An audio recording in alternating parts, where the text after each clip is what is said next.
Renova hospitals group విస్తరణలో భాగంగా మలక్పేట్లోని BB oncology సెంటర్ను అభివృద్ధి చేయనున్నట్లు తెలిపారు Renova hospitals chairman and managing director doctor P Sridhar.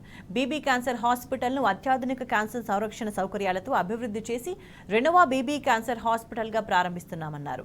ఈ కార్యక్రమంలో Renova hospitals medical director doctor Indivar Kiran, Renova group chief technology officer జనార్దన్లు పాల్గొన్నారు.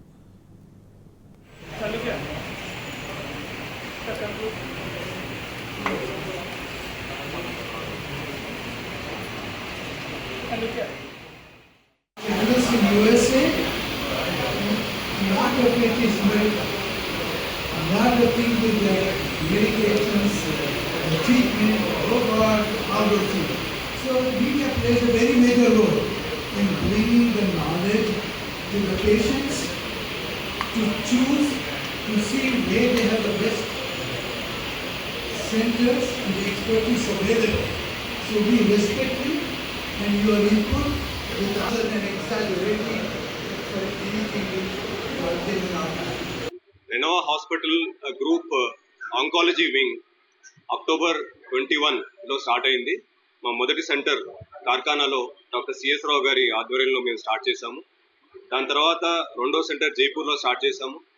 మూడోది రీసెంట్గా బంజారాహిల్స్లో స్టార్ట్ చేశాము. ఇది 4వ సెంటర్ హైదరాబాద్లో. 2-3 నెలల్లో దుర్గాబాయ్ దేశ్ముఖ్ హాస్పిటల్స్లో మా 5వ సెంటర్ స్టార్ట్ అవుతుంది. అలాగే మాకు జైపూర్లో ఒక సెంటర్ ఉంది. అల్వర్, బికనీర్, బిల్వారా, రోహ్తక్, గుడివాలలో కొత్త సెంటర్స్ కన్స్ట్రక్షన్ చేస్తున్నాం మేము.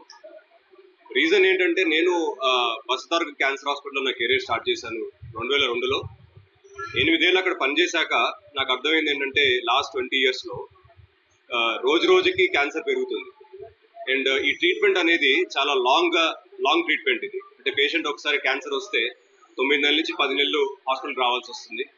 దాని తర్వాత మళ్ళీ ఆయనకి 1 yearకో 2 yearsకో ఎర్లీ డయాగ్నోసిస్ మన దగ్గర అవ్వదు కాబట్టి మళ్ళీ రికరెన్స్ వస్తుంది. సో మళ్ళీ హాస్పిటల్కి రావాల్సి వస్తుంది. సో ఒక పేషెంట్ తన జీవితాంతము హాస్పిటల్కి రావడం పోవడం అనేది క్యాన్సర్లో చాలా కామన్గా చూస్తాం మనం.